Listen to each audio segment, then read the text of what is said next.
Queridos irmãos e irmãs, se a liturgia da noite de ontem nos fazia ouvir do Evangelho de São Lucas a narrativa histórica, a narrativa em perspectiva histórica do nascimento de Jesus, como é que tudo aconteceu em Belém, de não encontrarem lugar no andar dos hóspedes e ficarem no andar dos animais, como o menino nasceu e foi reclinado na manjedoura, como o anjo anunciou aos pastores e os pastores vieram adorá-lo.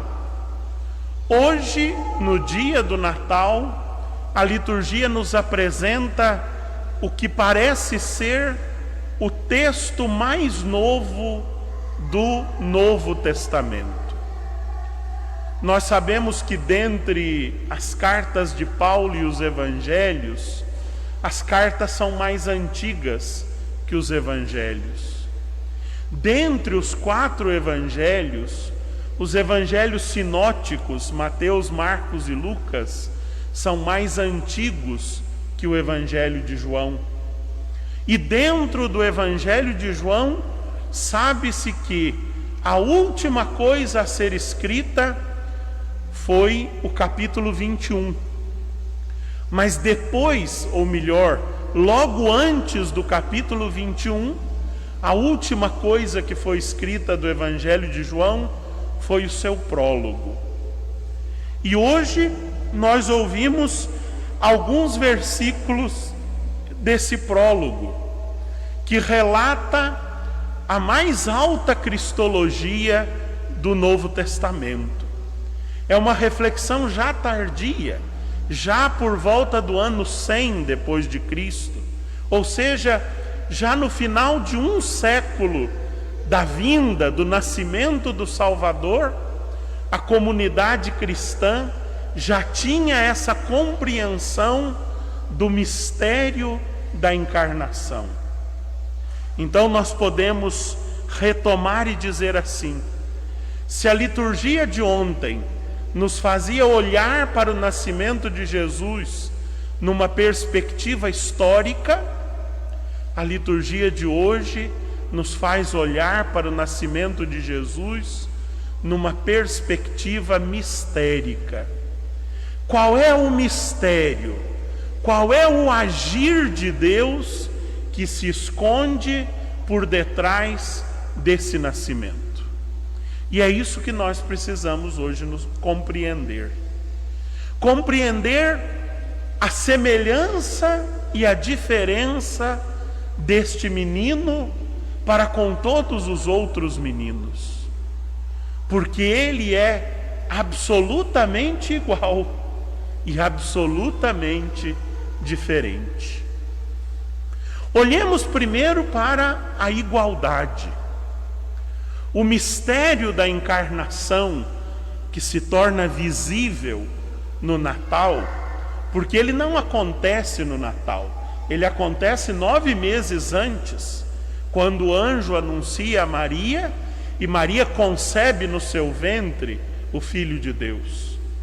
Mas hoje nós podemos ver este Filho de Deus, e por isso o exaltamos de tal forma. Esse menino nascido de Maria, ele não é qualquer menino. Ele é a palavra que existia desde todo sempre em Deus e que fez todas as coisas. Você se lembra lá do livro do Gênesis, quando o autor sagrado diz: Deus disse, haja luz, e a luz foi feita. Não foi preciso nada mais senão a palavra de Deus, haja luz, para que a luz existisse. Não é uma ordem. Deus não disse, alguém faça a luz. Não, Deus disse, faça-se a luz, e a luz passou a existir. Deus disse, façam-se as águas, e as águas passaram a existir. Deus disse, segundo o livro do Gênesis, separemos as águas de baixo das águas de cima, e as águas se separaram. Na cosmogonia do tempo do autor do livro do Gênesis, a terra está entre duas águas, as águas do mar e as águas da chuva, e essas duas águas vivem trocando de lugar. Há um princípio curioso e interessante lá do Oriente Antigo que já previa esse círculo das águas, mas era muito localizado ainda, águas de baixo e águas de cima. Mas o que nos interessa perceber é que, segundo um relato do Gênesis, a palavra de Deus é que cria. A palavra de Deus é criadora. E quem é esta palavra? Esta palavra é este menino. Esta palavra é o menino da manjedoura. Ou melhor, o menino da manjedoura é aquela palavra criadora que se fez carne e habitou entre nós. Então este menino, ele é absolutamente diferente de todos os outros meninos, porque deste menino nós podemos dizer, ele é Deus. Ele é Deus conosco. Ele é Deus que desceu a nós, que rompeu toda a distância do céu à terra para fazer-se um de nós. Ele não é um menino qualquer. Ele é a palavra criadora de Deus que se fez carne e habitou entre nós. Mas ao romper essa distância, ele se fez em tudo igual a nós, exceto no pecado. Então, se nós dissemos que ele é absolutamente outro, porque ele é Deus, nós temos que agora dizer que ele é absolutamente igual a nós. Ou talvez tirar o absolutamente para colocar o exceto no pecado. Ele é em tudo igual a nós, só no pecado é que não. Tudo nele é igual a nós. Às vezes nós não pensamos isso, mas o menino Jesus na manjedoura deu trabalho a Nossa Senhora. Tinha que trocar fraldas, e não era com perfume de anjos, eram fraldas cheirosas, que Nossa Senhora tinha que dar voltas ao seu estômago para trocá-las, porque ele é em tudo igual a nós. Ele teve cólicas, ele chorou, ele cresceu, os dentes foram surgindo e com eles as dores e os prantos. Ele foi adolescente, passou pelas crises da adolescência. Ele cresceu no lar de José e Maria, tornou-se o anunciador do reino, morreu por nós e ressuscitou. Ele é absolutamente diferente de nós, mas ele fez-se em tudo igual a nós. A carta aos Filipenses diz que Deus,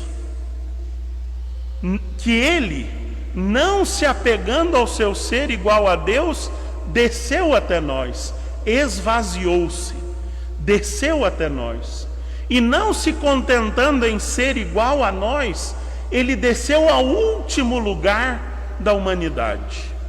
Nasceu numa manjedoura, foi deitado num coxo. Quem de nós teve essa desgraça? Ninguém de nós. Todos nós, quando nascemos, tínhamos, por mais pobre que fôssemos, um colchão, um berço, um lugar para que nos colocassem. Mas ele não tinha isso, porque ele não quis ser apenas um de nós, ele quis ser o último de nós. E não apenas no seu nascimento, também na sua vida e especialmente na sua morte. Na sua vida, esse menino que foi deitado no coxo, ajoelhou-se diante dos seus discípulos para lavar-lhes os pés. Algo inacreditável naquele tempo. Mas este menino, deitado no coxo, morreu crucificado. A mais ignominiosa morte do Império Romano. Morreu como um rejeitado, morreu como um criminoso, morreu como alguém que depois da sua crucifixão não podia sequer ter o seu nome dito em público. Ele quis ser o último dos homens. Por isso, meus irmãos e minhas irmãs, reconhecendo que esse menino é Deus, e reconhecendo que esse menino fez-se em tudo igual a nós, exceto no pecado, e dentro da nossa humanidade, ele quis ser o último dos homens, é preciso que nós digamos que é uma heresia repetir que Deus está acima de tudo e de todos. Deus não está mais acima de tudo e de todos. Deus está conosco, Deus está no meio de nós, Deus está ao nosso lado, porque Ele quis vencer a distância do céu à terra para fazer-se um de nós, para fazer-se o último de nós. Depois do Natal de Jesus, nós só podemos dizer que Deus está conosco, ao nosso lado. E se nós levarmos o Evangelho e as atitudes de Jesus a sério, nós temos que dizer que Deus está abaixo de nós, porque Ele quis, não porque nós galgamos, como na Torre de Babel se queria, subir mais alto que Deus. Não, Ele quis descer, e Ele quis fazer-se um de nós, Deus conosco, o Emanuel, o último dos seres humanos. Sabe por quê? Para que todo ser humano fosse resgatado na sua dignidade. Desde o pecado original, o ser humano perdeu a sua dignidade. Mas quando o Verbo se fez carne, quando Ele assumiu a nossa humanidade, Ele redimiu a nossa dignidade. E agora, até os anjos nos invejam, porque Deus não se fez anjo, Deus se fez homem, humano. Deus quis vir a nós, Deus quis fazer-se um de nós. E isso resgatou a nossa dignidade. Nós voltamos a ser a criatura por quem Deus sempre foi apaixonado. Mas quando Ele se faz pequeno, quando Ele se faz o último, Ele consegue resgatar a dignidade de todos. Se Ele tivesse nascido no palácio de Herodes, Ele teria resgatado todos os nobres. Se Ele tivesse nascido no templo de Jerusalém, Ele teria resgatado todos os religiosos. Mas Ele nasceu numa estrebaria. Ele nasceu onde relegaram a Ele o lugar. E quando Ele se faz o último, Ele resgata a todos, não apenas alguns, não apenas os privilegiados, não apenas os eleitos, mas todos. Todo ser humano foi resgatado em Jesus Cristo. Aquele menino que nasceu hoje no acampamento do Sem Terra foi resgatado pelo nascimento do Salvador.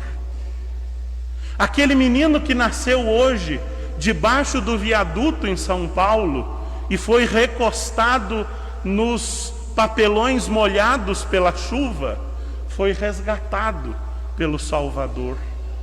Aquele menino que nasceu hoje, filho de uma andarilha à beira da Fernão Dias, e nasceu ao som dos caminhões que passam, foi resgatado pelo Salvador. Porque quando ele se fez último, ele resgatou a todos. E a todos nós deu a mesma dignidade. Aquela dignidade que nós já tínhamos na criação, mas tínhamos perdido pelo pecado, agora foi nos devolvida pelo mistério da encarnação. Deus é agora Deus conosco. Deus é agora o último dos seres humanos para resgatar a toda pessoa humana na sua dignidade. Ninguém pode dizer: eu não fui tocado por Deus, porque ao fazer-se o último, todos foram tocados pela graça do nascimento do Salvador. Amém.